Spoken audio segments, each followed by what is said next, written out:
A paz do Senhor, meus irmãos. É com muita alegria que a partir de agora nós estaremos dando sequência ao nosso estudo teológico. Nós estamos estudando neste módulo as epístolas paulinas. Já estudamos na aula anterior as duas primeiras epístolas de Paulo aos Tessalonicenses.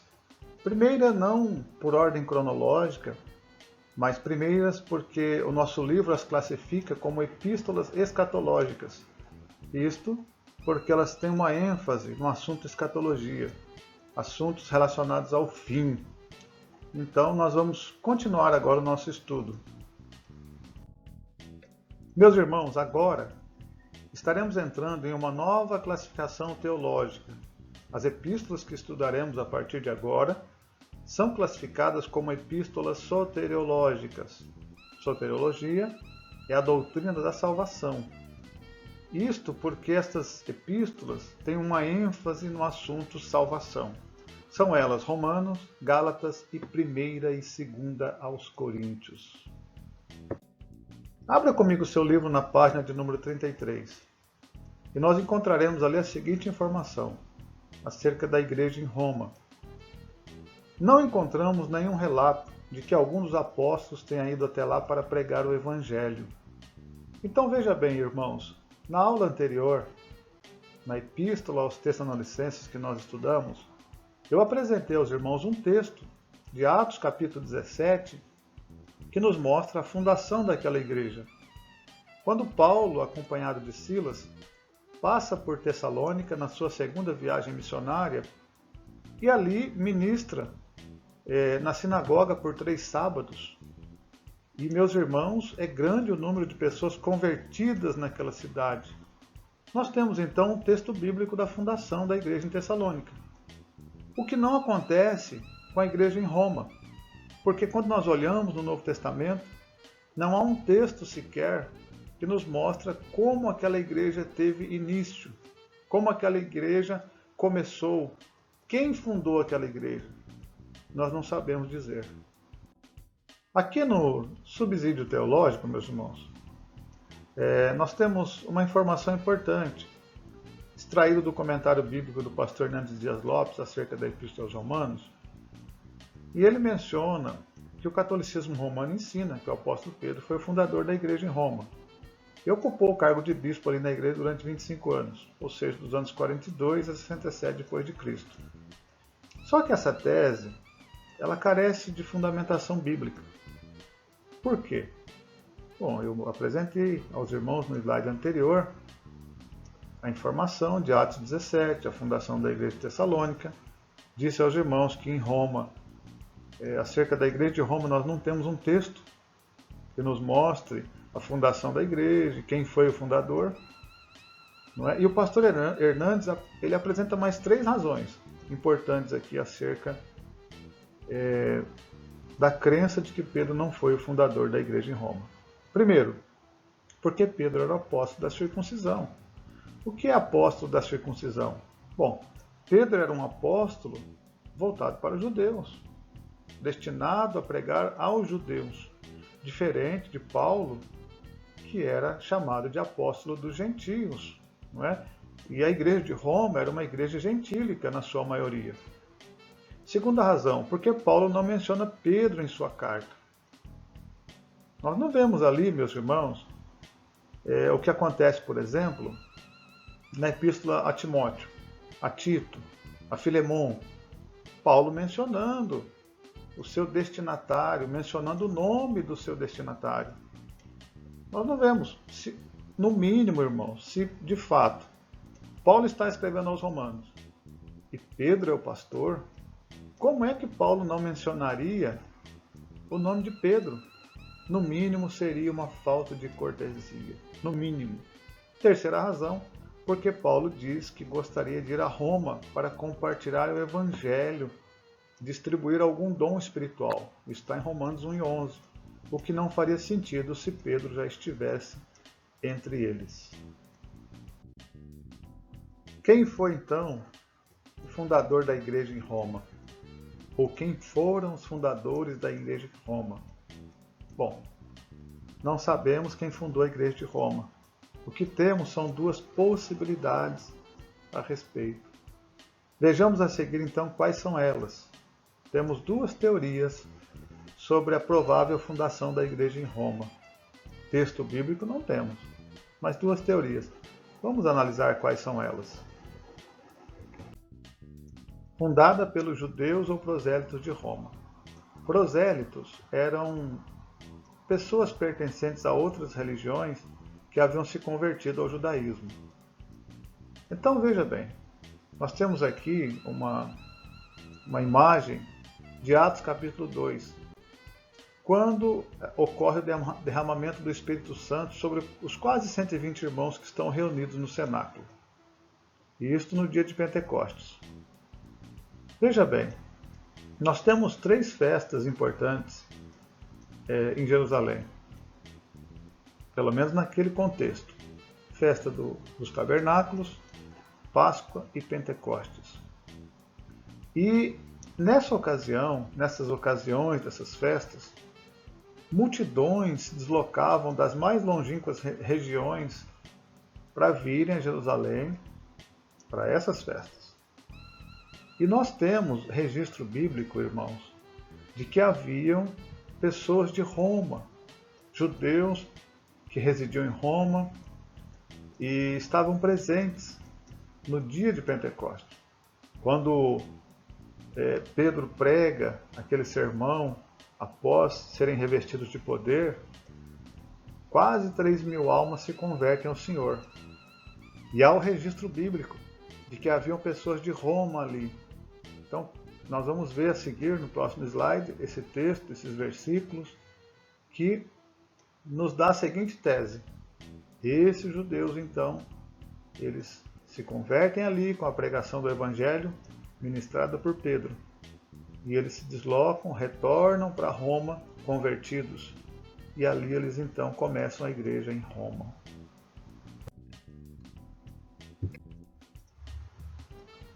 No dia de Pentecostes, temos a primeira informação de cidadãos romanos no meio dos discípulos em Jerusalém, Atos 2 e 10. Além dos que vieram, já era grande o contingente de militares e funcionários romanos que, ao voltar para Roma, certamente tinham se convertido. Então, como eu já disse no slide anterior. Veja bem a relação de nacionalidades presentes ali no dia de Pentecostes. Partos, medos, elamitas, os que habitavam na Mesopotâmia, Judéia, Capadócia, Ponto e Ásia. Frígia, Panfilha, Egito, parte da Líbia, junto a Cirene, e eu destaquei bem grande aqui, forasteiros romanos, tanto judeus como prosélitos. Então essa é a nossa primeira teoria. Esses forasteiros romanos, tanto judeus como prosélitos, teriam então levado o Evangelho a Roma, retornado, convertidos, e ali começado a igreja em Roma. Segunda teoria, a expulsão dos judeus da cidade de Roma pelo imperador Cláudio. Então, Atos capítulo 18, verso 1 e 2, nos dá a seguinte informação. Depois disso, partiu Paulo de Atenas e chegou a Corinto. E achando um certo judeu por nome Áquila, natural de Ponto, que havia pouco tinha vindo da Itália, e Priscila, sua mulher, aí vem a seguinte informação importante para nós. Pois Cláudio tinha mandado que todos os judeus saíssem de Roma. Se ajuntou com eles. O que é que o texto de Atos está nos dizendo? Que Paulo, ele encontra Priscila e Áquila em Corinto. Ele encontra eles em Corinto, mas eles moram em Roma, ou moravam em Roma. Só que, por um decreto do imperador Cláudio, eles agora são obrigados a sair de Roma. E encontram Paulo em Corinto. Qual é a teoria? A teoria, essa segunda teoria, é que essas pessoas que foram expulsas de Roma, elas então encontraram Paulo em outras regiões, em outras cidades. Paulo lhes ministrou o Evangelho, eles se converteram e depois, posteriormente, retornaram a Roma, convertidos. E ali eles então teriam começado a igreja. Então essa é uma segunda teoria, diferente daquela de Atos 2.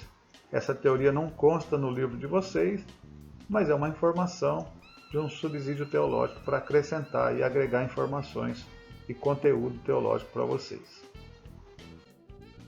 Alguns judeus fugitivos de Roma migraram para a vizinha região da Grécia, onde Paulo estava, e ali se tornaram cristãos e discípulos paulinos. Após seu retorno a Roma, transformaram-se em arautos do cristianismo, tomando parte na organização da igreja.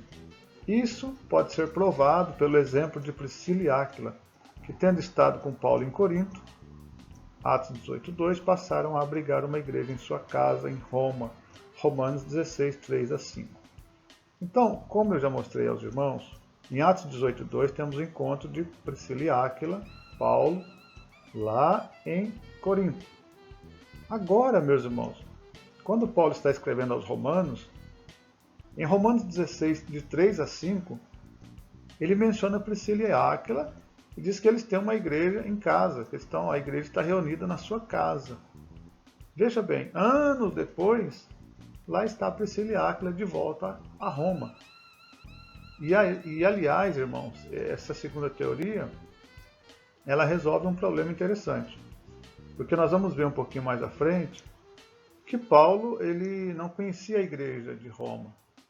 Quando ele escreve essa carta, ele nunca havia estado na igreja em Roma. E se Paulo não conhecia a igreja, como é que ele envia saudações a irmãos da igreja? Provavelmente ele conheceu esses irmãos fora de Roma. Então essa é a nossa segunda teoria. Eu deixei aqui o texto, Romanos 16, 3-5. Saudai a Priscila e Áquila, meus cooperadores em Cristo Jesus, os quais pela minha vida expuseram a sua cabeça.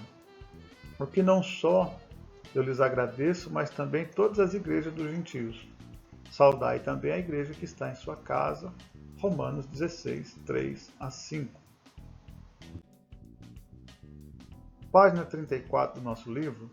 Quando Paulo escreve a sua carta, em Roma, já havia uma igreja formada e difundida em diversos lugares. A igreja em Roma era uma mistura de povos de diversas nações. Até a época que enviou a carta, Paulo não tinha visitado esta igreja. Bom, eu já disse isso aqui no slide anterior, que Paulo então não conhecia essa igreja. Alguns irmãos que ele conhecia daquela igreja, provavelmente ele conheceu fora de Roma. William Barclay nos dá a seguinte informação, ele faz o seguinte comentário sobre essa questão de Paulo não conhecer a igreja em Roma, até aquele presente momento em que Paulo escreveu essa carta, ele ainda não havia estado em Roma, na igreja ali. Quando Paulo escreveu a igreja de Roma, estava escrevendo a uma igreja com a qual não teve parte em sua fundação e com a qual não teve nenhum contato pessoal. Isso explica porque em Romanos há tão poucos detalhes de problemas práticos, como os que enchem as outras cartas. Meus irmãos, então veja bem, William Barclay faz um destaque interessante. Poucos detalhes de problemas práticos nas epístolas aos Romanos. Quando a gente lê, por exemplo, a Epístola aos Coríntios, é uma igreja cheia de problemas. E é uma igreja com muitos detalhes, muitas correções de Paulo. Ali há problema de desunião, há grupos que dizem na igreja, eu sou de Paulo, eu sou de Pedro, eu sou de Apolo, eu sou de Cristo. Há naquela igreja problemas com dons espirituais. Apesar da igreja ter vários dons, havia um mau uso daqueles dons. Há problema na ceia. Enfim, uma série de coisas que Paulo apresenta para corrigir aqueles problemas. Porque Paulo conhecia, Paulo também fundou a igreja em Corinto. Agora, já Roma, há poucos detalhes de problemas práticos. Isso porque Paulo ele não havia estado em Roma até esse momento. Na página 35 do nosso livro, meus irmãos, o nosso escritor vai dizer que essa epístola, ela deixou marcas profundas em diversos homens. E que esses homens foram homens que contribuíram muito para a propagação do Evangelho. Entre eles, João Crisóstomo, conhecido como Boca de Ouro. Ele era conhecido assim pela sua eloquência em pregar o Evangelho.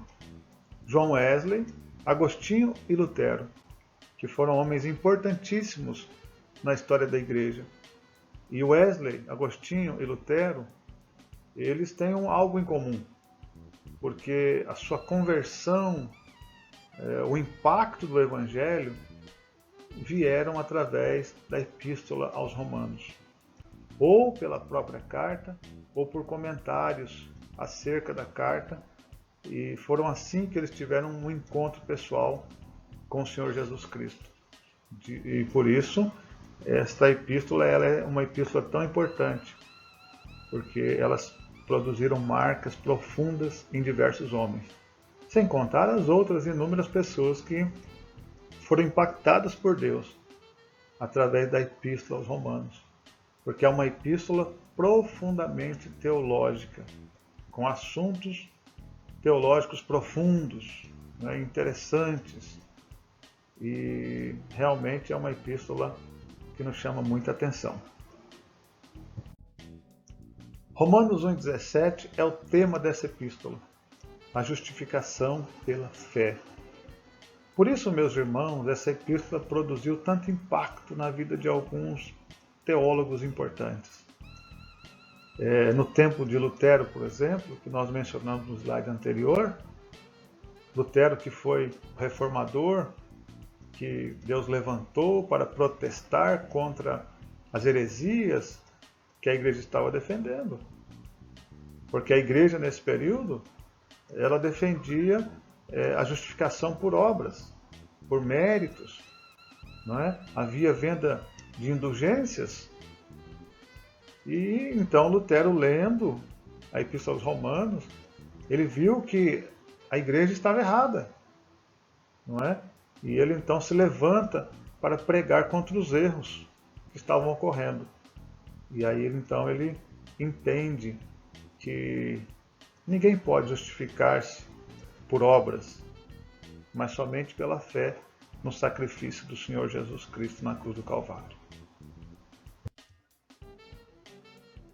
Corinto foi o local onde a carta foi escrita.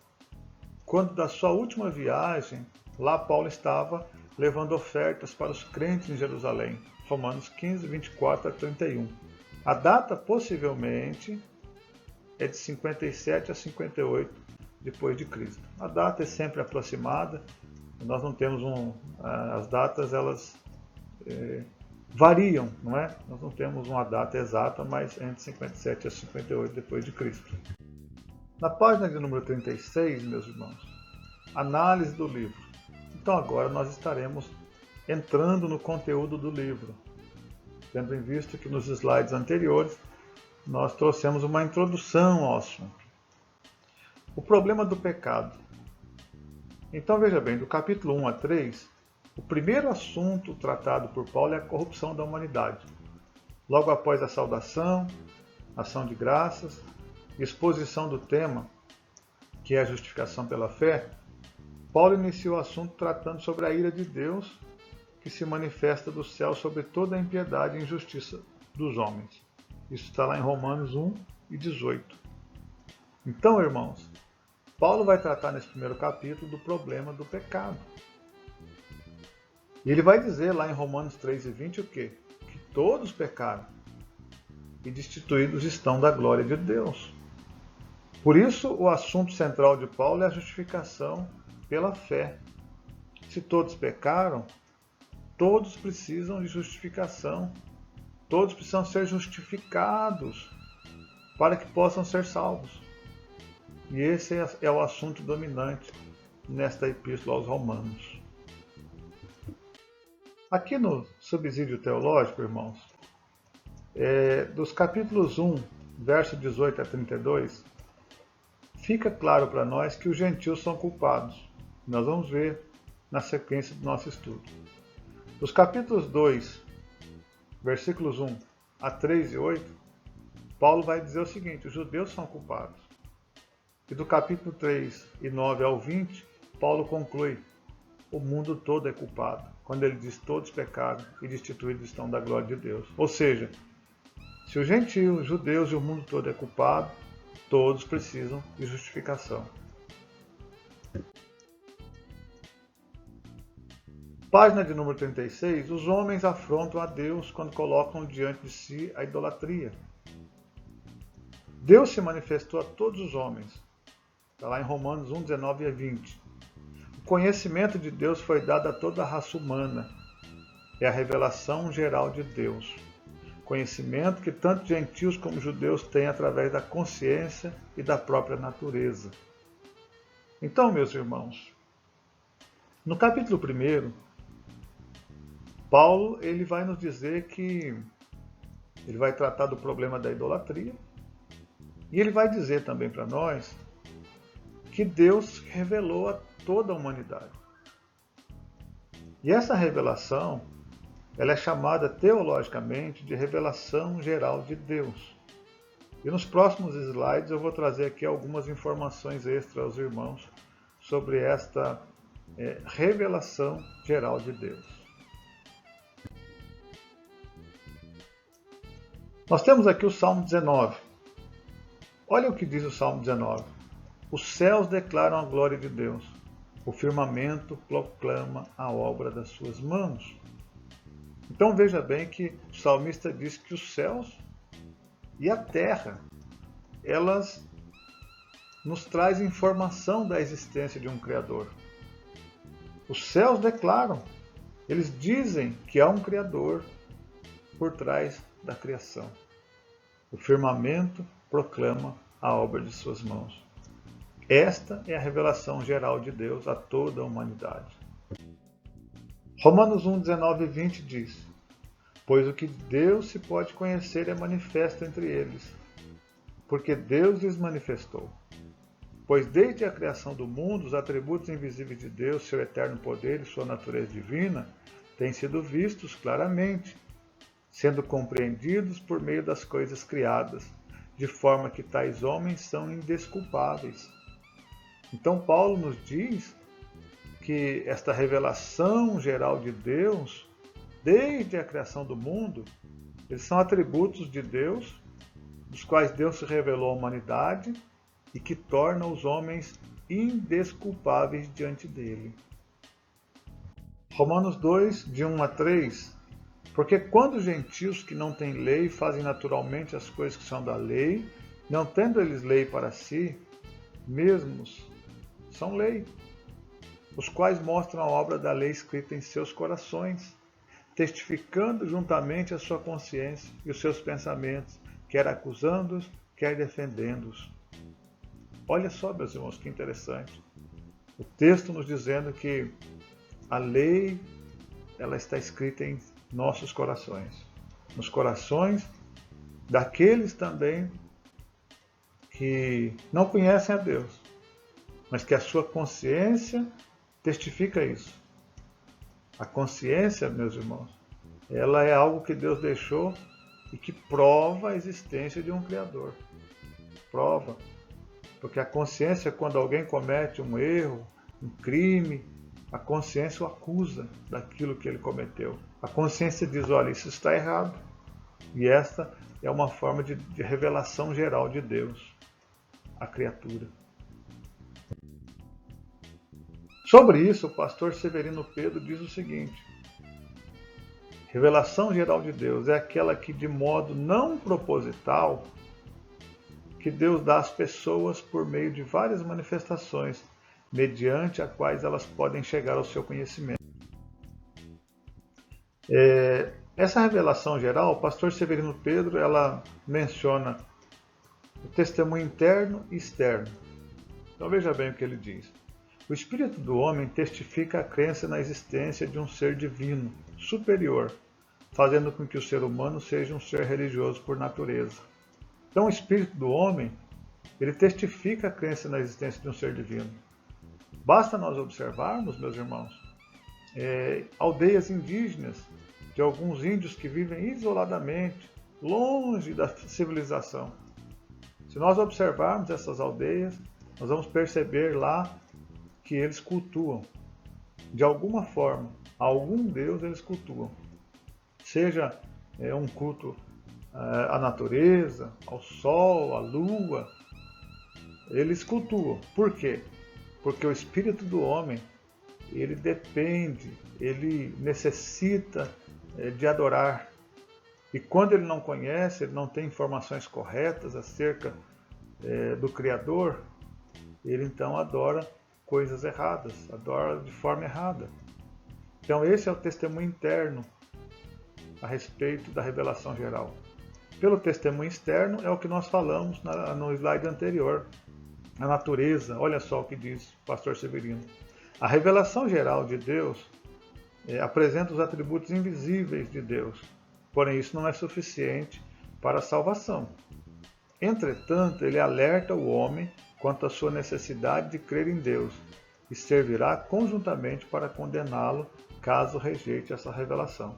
Então essa revelação geral, ela não produz salvação, mas ela alerta o homem da necessidade de crer em Deus.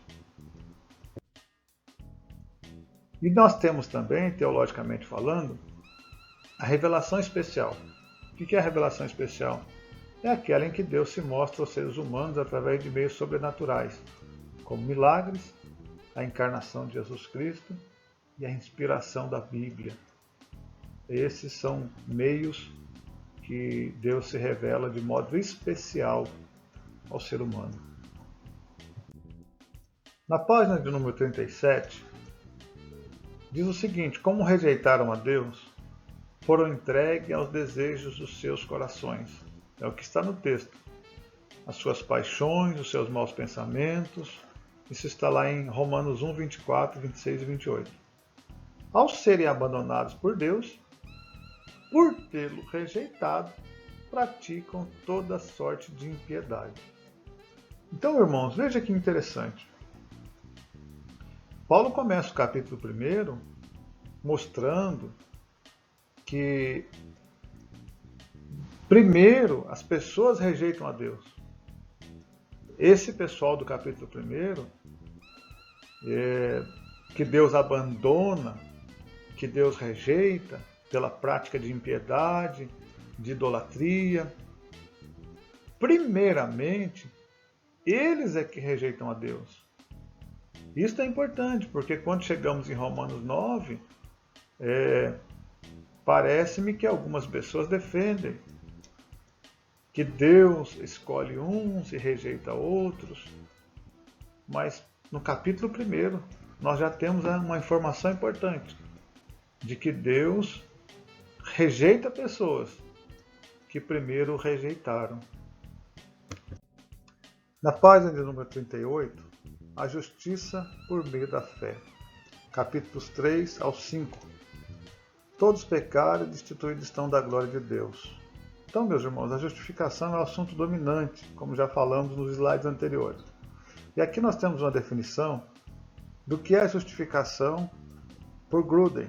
Depois eu vou apresentar aqui outras definições e alguns comentários sobre justificação que achei bastante interessante. Então, o que é justificação? É um ato instantâneo, acontece instantaneamente quando alguém crê em Jesus, de todo o seu coração. É legal da parte de Deus, pelo qual Ele considera os nossos pecados perdoados, e a justiça de Cristo como pertencente a nós, e declara-nos justo à vista dele. Glória a Deus pela justificação. Nesse subsídio teológico, justificação. Aqui também é uma outra definição. É uma declaração legal, na qual Deus perdoa o pecador de todos os seus pecados. Aceita e considera o pecador como justo. Deus declara o pecador justo no momento em que o pecador deposita a sua fé em Jesus Cristo. Vejamos o seguinte comentário sobre Meyer Pearman acerca da justificação. Justificação inclui mais do que perdão dos pecados, remoção da condenação, pois no ato da justificação Deus coloca o ofensor na posição de justo, Aí Pirman diz o seguinte, olha que interessante. O presidente da República pode perdoar o criminoso, mas não pode reintegrá-lo na posição daquele que nunca desrespeitou as leis. Mas a Deus é possível efetuar ambas as coisas. Ele apaga o passado, os pecados e ofensas, e em seguida trata o ofensor como se nunca tivesse cometido um pecado sequer. O criminoso perdoado não é considerado ou descrito como bom ou justo, mas Deus, ao perdoar o pecador, o declara justificado, isto é, justo aos olhos divinos. Então, irmãos, é maravilhoso o privilégio de sermos justificados por Deus. A justificação na prática, ela é mais ou menos o que aconteceu com Jesus e Barrabás. Jesus estava preso, Barrabás também, só que Jesus era justo, não tinha nenhuma culpa, nenhum pecado. E Barrabás, um criminoso, perigoso, bandido. E o que acontece? Jesus é preso e crucificado e morre na cruz do Calvário, enquanto Barrabás é solto, livre, mesmo sendo condenado, mesmo sendo culpado. Isto porque Jesus, através do seu sacrifício, da sua morte, ele pode justificar até o mais vil pecador. Glorificado seja Deus pelo sacrifício do Senhor Jesus Cristo no Calvário por nós. Na página de número 39, nós vamos abordar o capítulo 4 da Epístola aos Romanos. E no capítulo 4, Paulo descreve o ato de justificação alcançado por Abraão. E o que é interessante para nós, meus irmãos, nesse comentário do apóstolo Paulo, é que ele diz que Abraão foi justificado pela fé e não pelas obras. Isso é muito interessante. Por quê? Porque há pessoas que pensam que no Antigo Testamento não havia salvação pela fé. Há pessoas até que defendem isso, que a salvação pela fé em Cristo é só no Novo Testamento. Mas isso não é verdade. Em todo o Antigo Testamento, em toda a Bíblia, o único meio de salvação é pela justificação em Deus e através de Cristo. E eu vou mostrar um pouquinho mais com alguns detalhes nos slides que estão à frente. A justificação é ilustrada em Abraão e Davi. Então aqui nós temos um comentário do pastor Robert Charles Sproul sobre a justificação ilustrada em Abraão e Davi, justamente o capítulo 4 aí de Romanos. Olha o que ele diz. Há cristãos professos hoje em dia que acreditam haver uma diferença fundamental entre como Deus salvou as pessoas no Antigo Testamento e como as pessoas são salvas agora, no Novo Testamento. Existe mesmo tal diferença? Aí, Sproul vai nos dizer aqui qual a diferença em relação ao método de salvação no Antigo e no Novo Testamento. Será que no Antigo alguém era salvo pelas obras, pelos méritos próprios? De modo nenhum. Ele diz o seguinte, as pessoas no Antigo Testamento olhavam para o futuro. Por quê? Elas olhavam no Redentor prometido, colocavam sua confiança nele e eram justificados pela fé nele.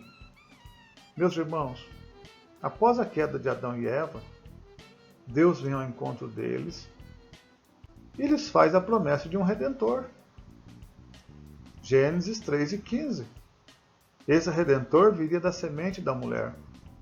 A partir de então, há uma expectativa para o nascimento deste Redentor.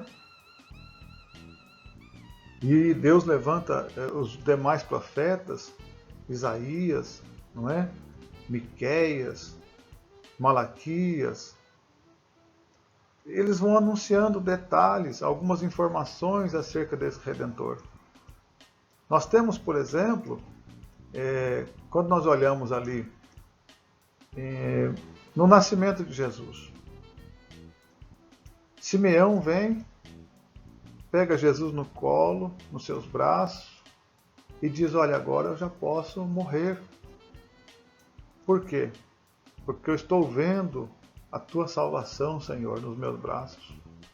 E o texto vai dizer que Simeão foi levado pelo Espírito Santo ao templo e que o Espírito Santo havia prometido a Simeão que ele não morreria sem ver o Cristo. De modo que havia uma expectativa para a chegada desse Redentor. E de modo, irmãos, que as pessoas do Antigo Testamento olhavam para o futuro, esperando esse Redentor. Lembra, por exemplo, da mulher samaritana?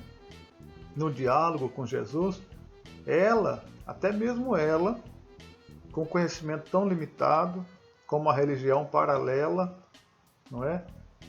O próprio Jesus disse que eles adoravam o que não conheciam, mas a esperança na chegada desse Redentor havia. E ela diz: olha, quando o Messias chegar, ele vai nos ensinar tudo, ele vai nos explicar. Enfim, havia uma expectativa. Eles estavam de olho no futuro. Essa era a diferença. Eles esperavam a chegada desse Redentor. E nós? Nós olhamos para trás, pela obra que foi executada pelo Salvador. Confiamos nele, somos justificados por ele. A diferença é que temos um entendimento muito mais profundo dos detalhes da salvação. Enquanto as pessoas do Antigo Testamento olhavam para o futuro, esperando a chegada do Redentor, irmãos, nós olhamos para o passado e já vemos tudo o que ele já realizou na cruz do Calvário, para nos justificar, para nos redimir, para nos perdoar, para nos salvar. E nós temos um privilégio em relação aos irmãos do Antigo Testamento, que é o entendimento mais profundo dos detalhes da salvação, não é? E louvamos a Deus por este riquíssimo privilégio. Página 39, chegamos no capítulo 5 de Romanos, onde a justificação nos garante alguns privilégios. E o primeiro deles é paz com Deus. Não é paz de Deus, é paz com Deus.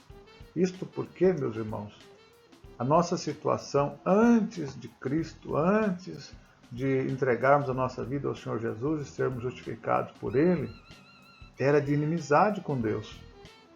Leia depois o verso de número 10 do capítulo 5 e você vai ver a situação de inimizade que havia entre nós e Deus. Mesma inimizade que há entre o mundo e Deus.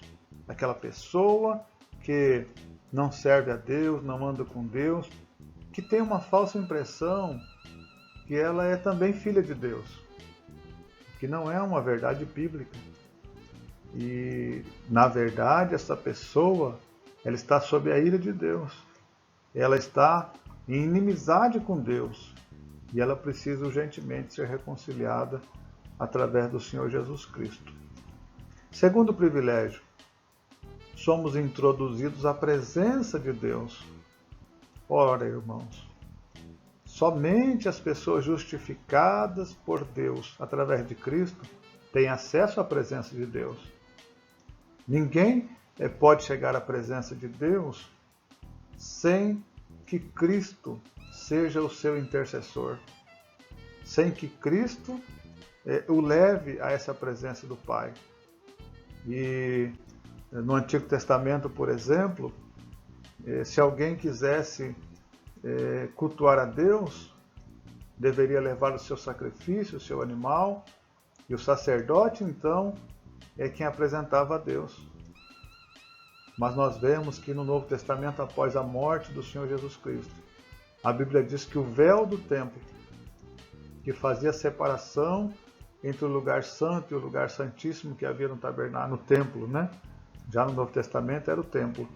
Ele foi rasgado de alto a baixo, de modo que hoje a pessoa que é justificada, ela consegue acesso à presença de Deus. Não são todas as pessoas que, quando oram, elas têm as suas orações ouvidas por Deus, atendidas por Deus. Essas orações só chegam a Deus se essa pessoa tiver entregado a sua vida ao Senhor Jesus Cristo e recebido-o como seu único Salvador. Também, meus irmãos, tenho o privilégio do regozijo pelo futuro do céu, pelo gozo futuro do céu. Ou seja, há uma esperança de vida eterna, de morar no céu. Há uma esperança que brota no coração do salvo. E este é um grande privilégio que uma pessoa sem Cristo não possui. Quando ela está perto da morte, o desespero bate, a desesperança, a incerteza, mas aquele que é justificado por Cristo, ele tem uma esperança eterna no seu coração, ele tem uma esperança futura, ele sabe para onde ele vai, ele sabe que o céu é o seu destino. No entanto, o sofrimento acontece, porém com um fim determinado de moldar o nosso caráter. Porque no versículo 3 e 4, Paulo diz que a tribulação produz a paciência a experiência, e a experiência a esperança. Ou seja, a tribulação, ela nos faz, em alguns momentos, esperar. Tem problemas que a gente pode fazer o que for. Só Deus consegue resolvê-lo. E nós não temos outra saída senão esperarmos em Deus a solução para aquele problema. E aí, enquanto a gente espera, a gente amadurece. A tribulação produz a paciência a experiência. E isso é maturidade. E a experiência produz esperança. Enquanto a gente espera, a gente amadurece e a gente tem esperança que Deus vai nos dar vitória. E quando a gente passa por aquela adversidade, e aí começamos a enfrentar outra que faz parte da vida cristã, essa esperança, ela vem em nosso coração, porque nós passamos por uma tempestade anteriormente.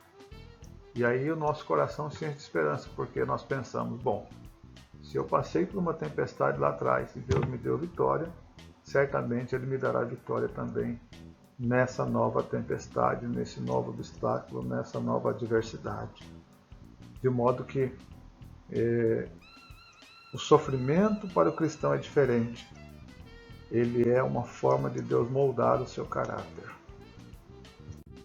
Página de número 40, capítulos 6 a 8 da Epístola aos Romanos, Paulo vai tratar da santificação e separação.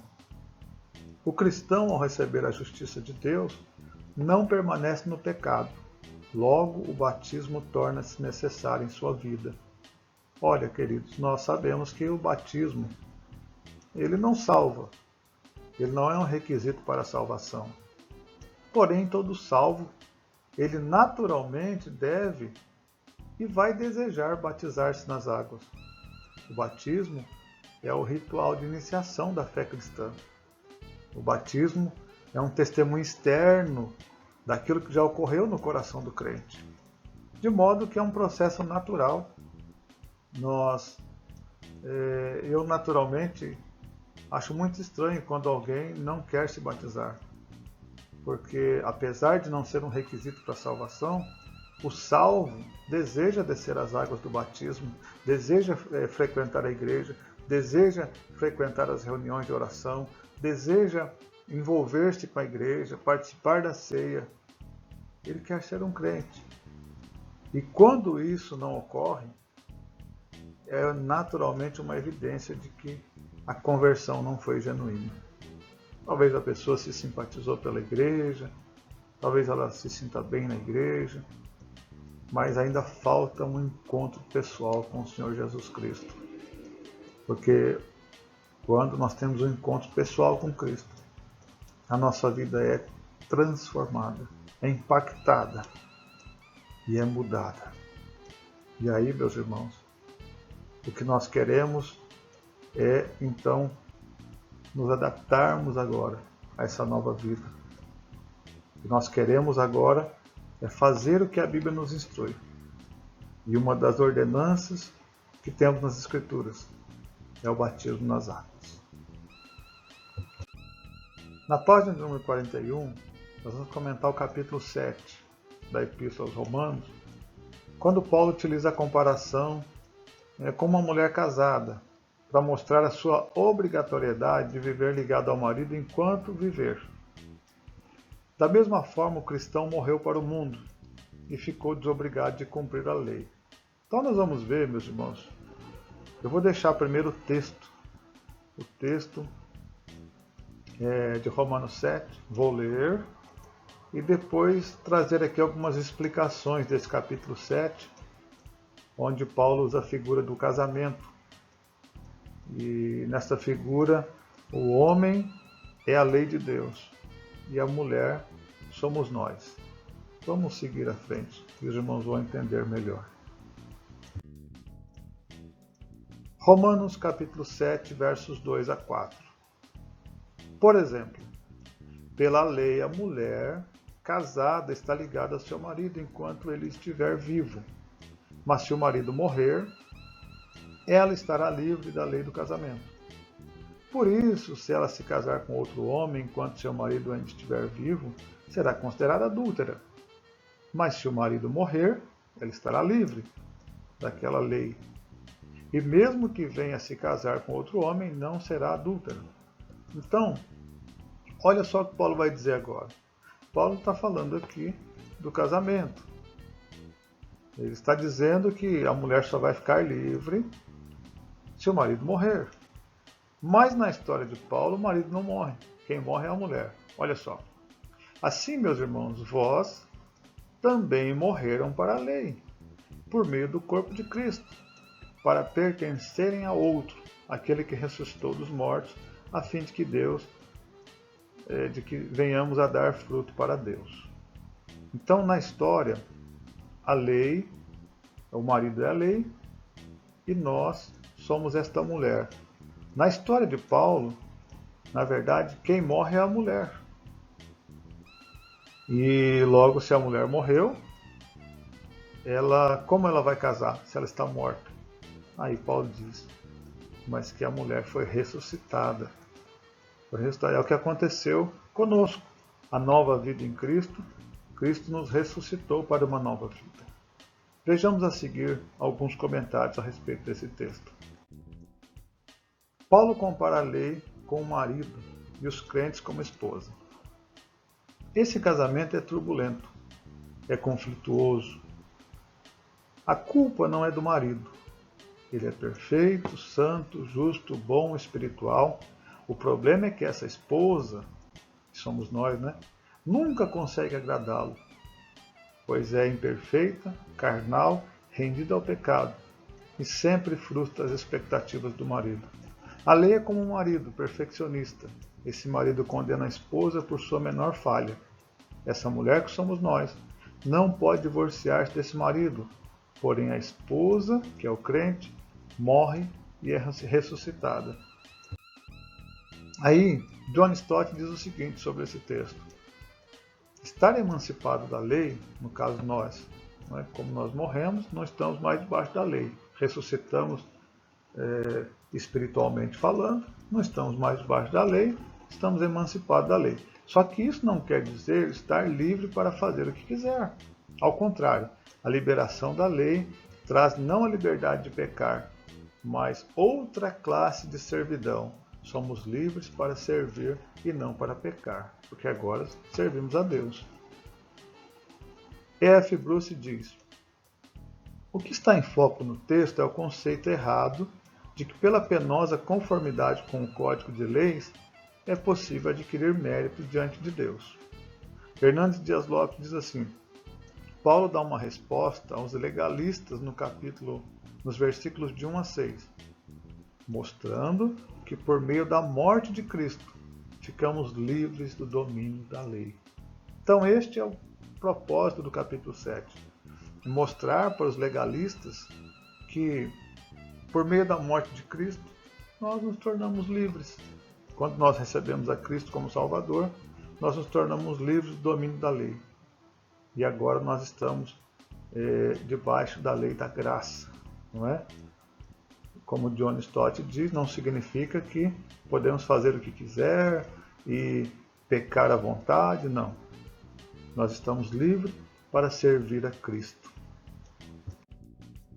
Página de número 41. Desenvolvendo o assunto sobre a lei, em momento algum o apóstolo nega a eficácia da lei, mas mostra que a lei foi um instrumento usado por Deus para mostrar ao homem o quanto ele ficou distante do seu Criador. Então é isso que a lei nos mostra, irmãos.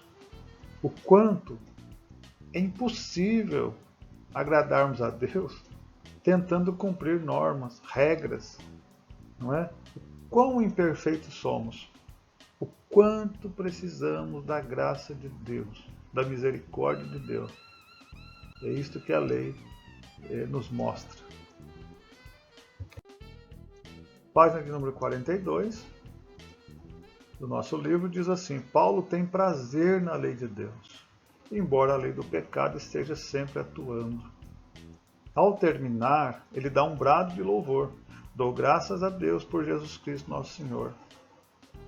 Não fora liberto do corpo de pecado, mas a graça de Deus em sua vida o faz triunfar sobre ele. É isto, meus irmãos, que é importante entendermos. A graça de Deus também nos faz triunfar sobre o pecado, porque nós continuamos lutando contra ele. A nossa conversão, ela não nos tornou imunes ao pecado, ela não nos tornou super-homens, super-mulheres, não. A luta continua. Se Paulo teve que lutar, um homem extremamente espiritual, lutar diariamente contra o pecado, imagine nós, não é?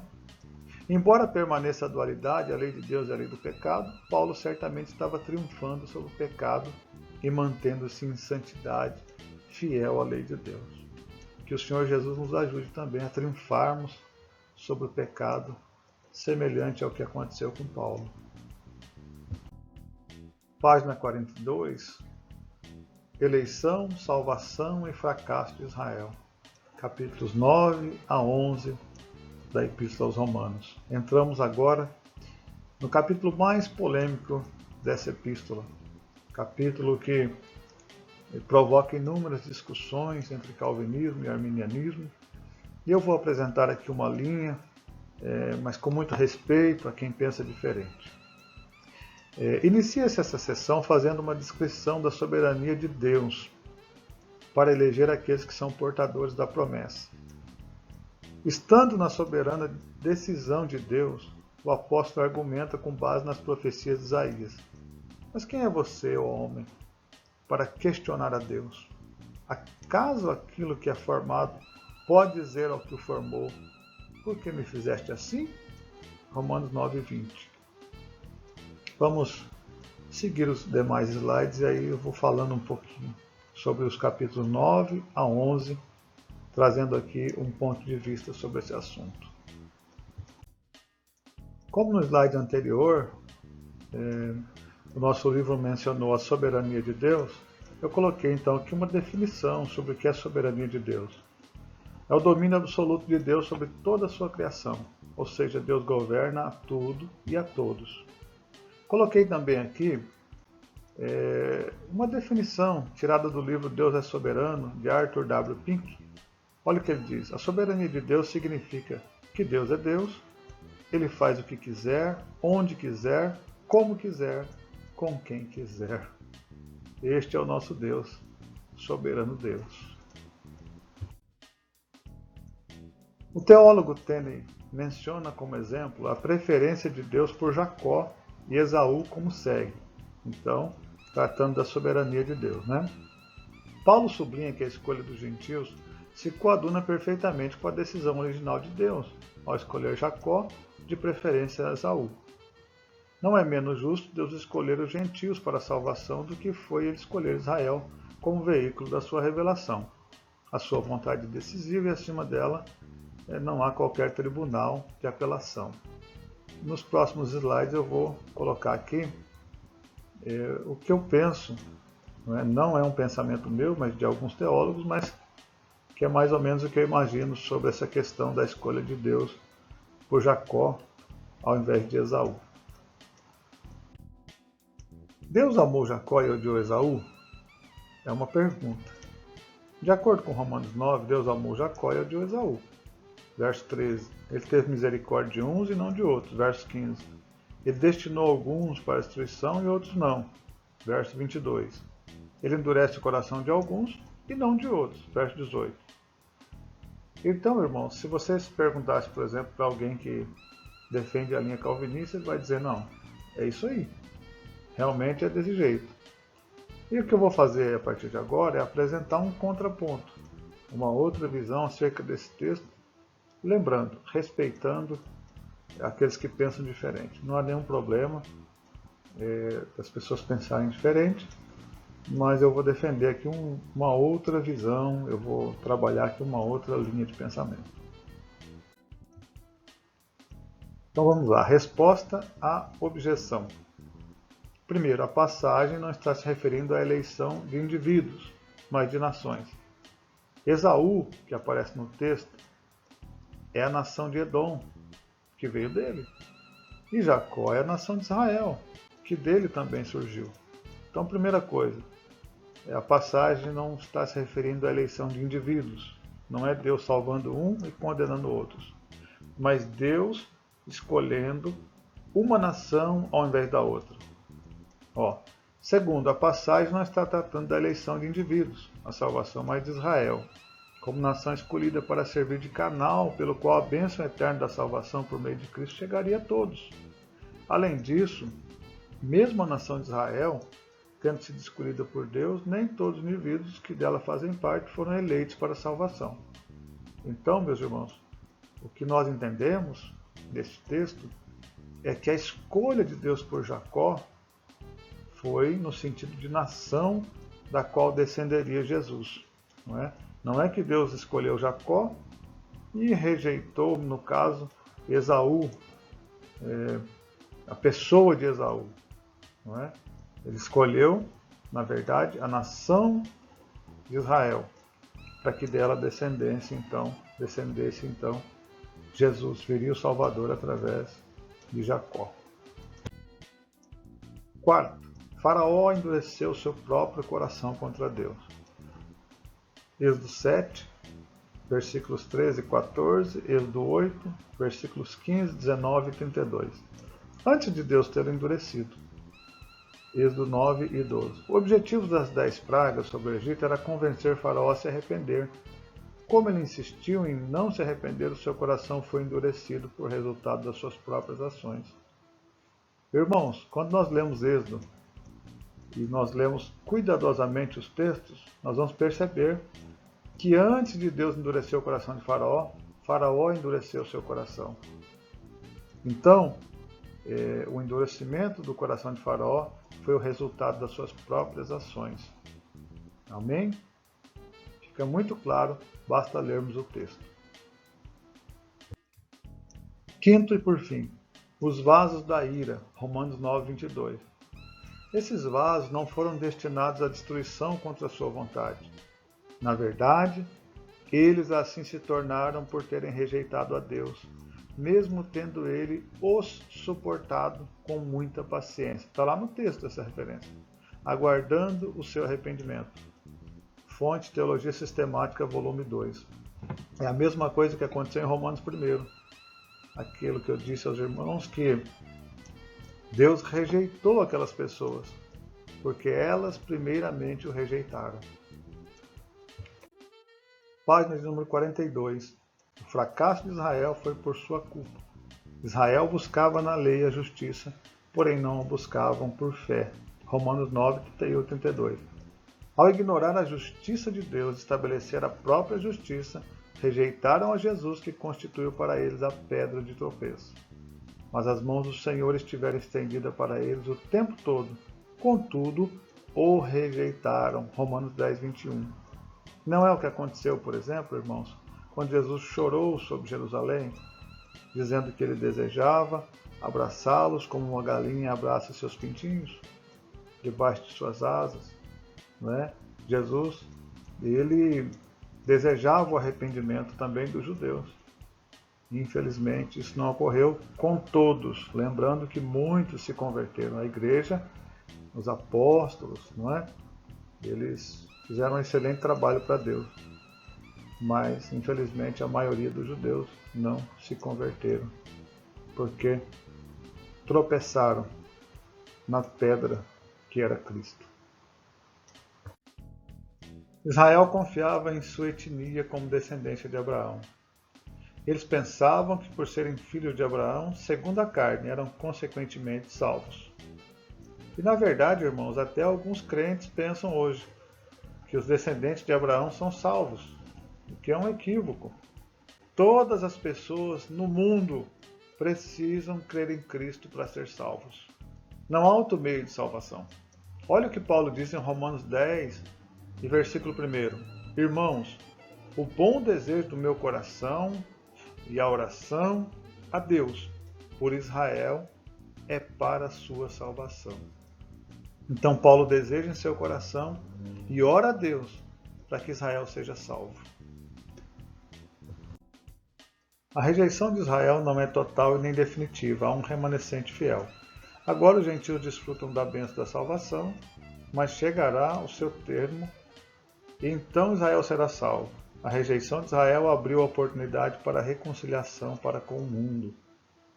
Evidente que algumas pessoas discordam, mas há uma outra linha teológica que defende que ainda Israel, que o milênio, por exemplo, será especialmente para Israel.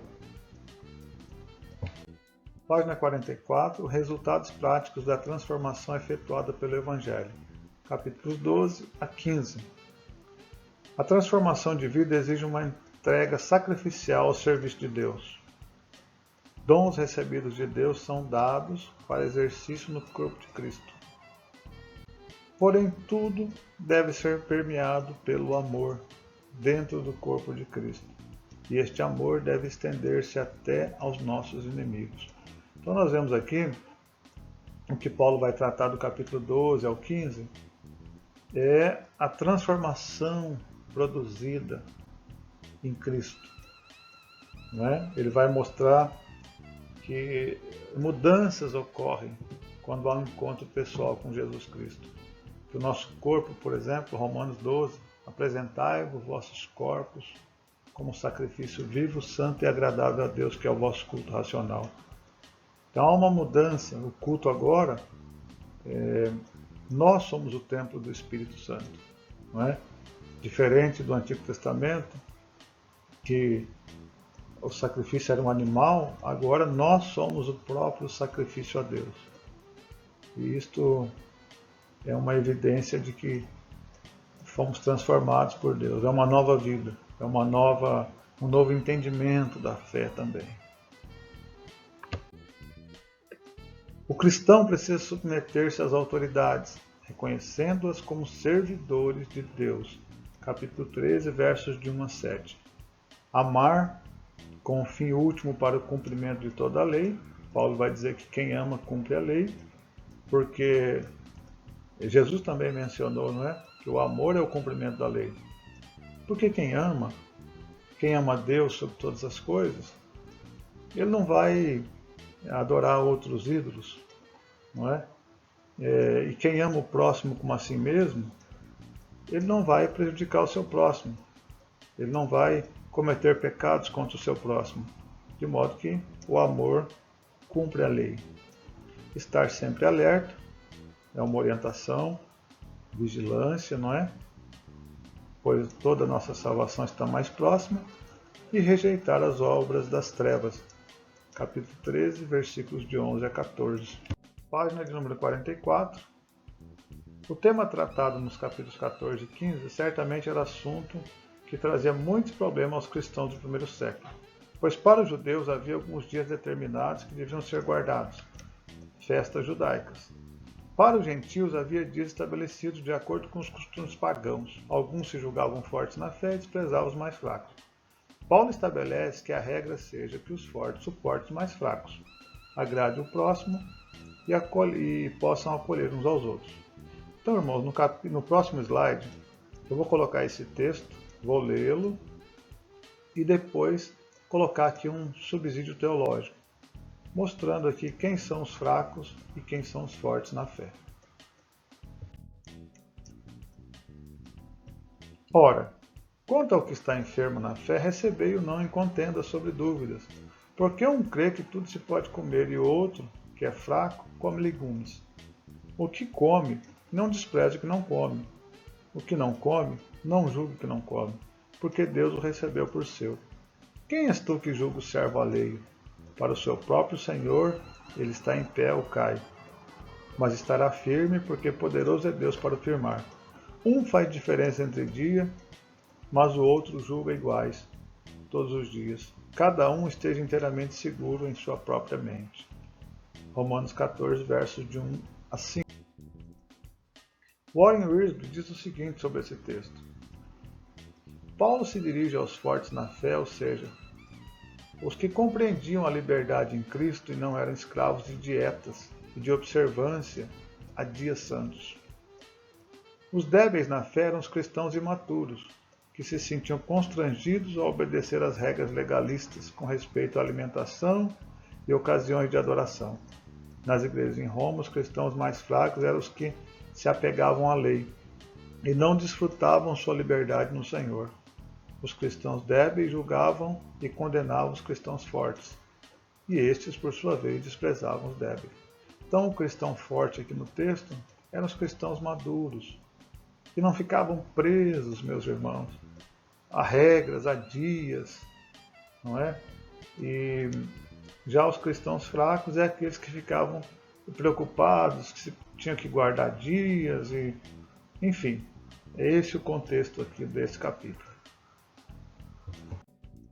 Páginas 44 e 45, chegamos à conclusão do nosso assunto, meus irmãos. E na conclusão, Paulo fala de seus planos de viagem, ele pede oração por ele e pelos irmãos de Jerusalém, recomenda a Febe, que certamente foi a portadora da carta, aquela que provavelmente levou a carta até a igreja de Roma, envia saudações a diversos irmãos, e eu já expliquei aqui, esses irmãos provavelmente Paulo conheceu fora de Roma, e adverte-o quanto aos falsos mestres. Encerra com algumas notas pessoais e a bênção. Eu deixei aqui um subsídio teológico final, meus irmãos. No capítulo 16, verso 22, diz assim, Eu, Tércio, que esta carta escrevi, vos saúdo no Senhor. Então, por que eu deixei essa informação importante? Porque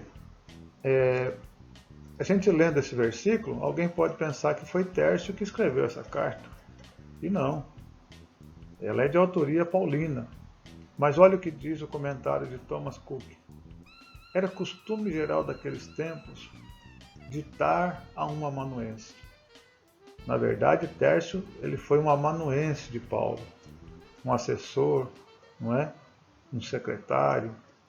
As palavras foi de Deus para Paulo e de Paulo para Tércio. Geralmente, o autor de uma carta contava com o auxílio de um secretário que exercia a função de escrevente, amanuense ou copista. O secretário redigia a carta que estava sendo ditada e o autor, de próprio punho, escrevia apenas a conclusão ou as saudações finais, também servindo como uma forma de assinatura. Meus irmãos, eu espero que esta aula tenha sido edificante. Deus continue vos abençoando em Cristo Jesus.